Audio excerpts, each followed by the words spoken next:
Айгуль, ну в целом итоге победы, как матч прошел? Вначале была некая неуверенность, но потом мы собрались, потому что очень хотели выиграть. У нас было бешеное желание на этом этапе, так как прошлый не очень удался. Первый матч как-то эмоционально не сказалось, вот это крупное поражение? Возможно, некое такое было чувство, однако мы знали, что соперник сильный, что нам предстоит упорная борьба, но мы все равно не сдавались и играли до конца. Айгуль, физическое состояние команды какое сейчас?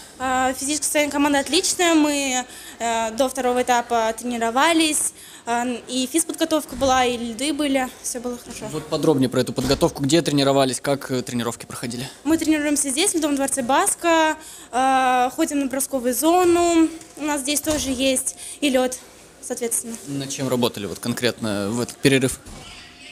Работали на концентрацию внимания, на удержание шайбы, на удержание шайбы в первую очередь в зоне соперника, бросками. Считаете там своей уникальностью то, что вот форвард — это команда чисто из игроков, ну, из Казани? Конечно, потому что мы всегда играем своими игроками, что сейчас в любительской лиге, что у нас спортшкола, все из своих игроков, сборная Татарстана.